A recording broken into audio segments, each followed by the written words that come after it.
Welcome to the Friday edition of Liberty Lunch Break. I hope you all have had a fantastic week. I am your host, Noel Olin, aka the Cajun Libertarian.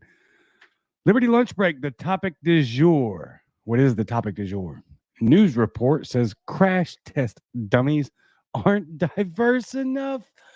Oh God, that's hilarious. I really wanted to go with a how is this racist segment, but they actually don't talk about race. They actually do make some legitimate points.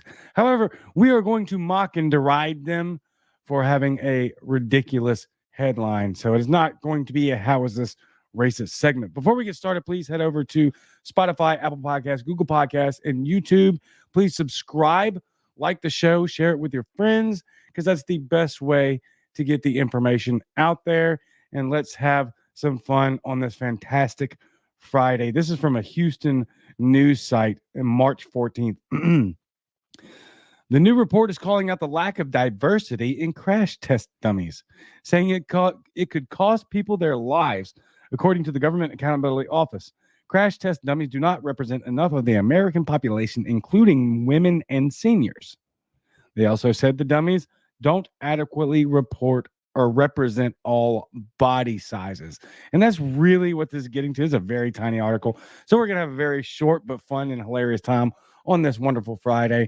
We're actually almost done because it's just too funny, right? Let me address that. They also said the dummies don't adequately represent all body sizes. Here's the problem. Just like with so much else going on in our culture, how about instead of making accommodations for horrible lifestyles, I don't know, maybe you encourage people to not be obese? That seems like a good start to me.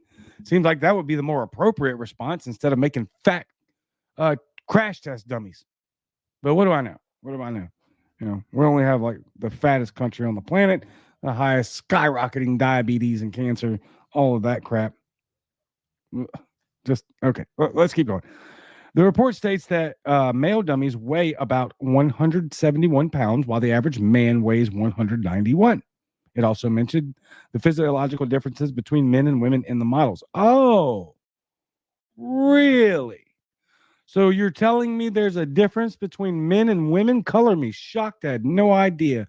But apparently there's a large portion of our culture and our society that doesn't realize there is a major physiological difference.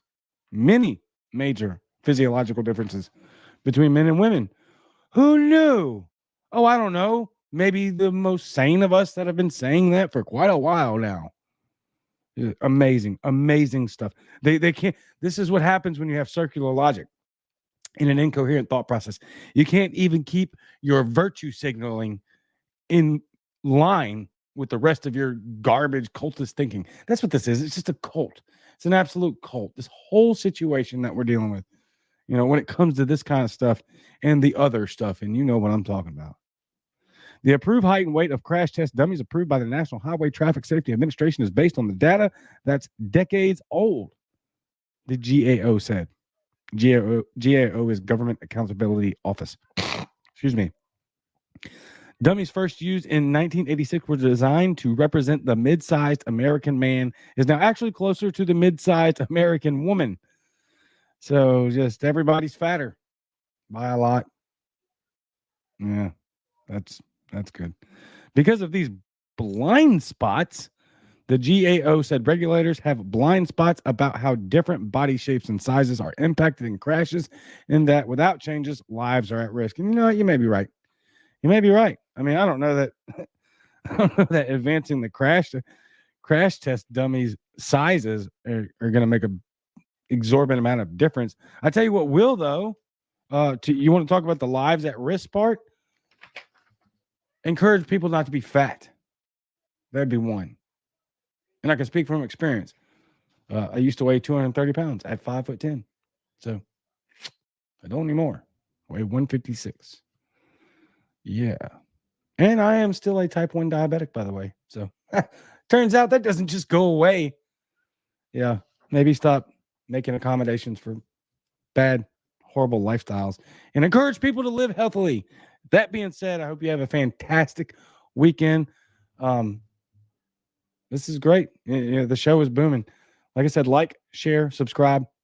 Spotify, Apple Podcasts, Google Podcasts, YouTube, Facebook, and Twitter. Twitter is at the Cajun Libert One. Everywhere else is the Cajun Libertarian. Join me Monday through Friday at noon Central on this channel right here, YouTube, for the Liberty Lunch Break Show, which is, at first I was like, man, I might want to kill this show because it's not doing good. And now all of a sudden it's starting to skyrocket. People like these little short segments. So help me out if you don't mind. It'd be great. And then don't forget to join me every Sunday and Wednesday for the very popular live Off the Wire show. And I'll leave it there. I will see y'all Monday. Have an excellent weekend.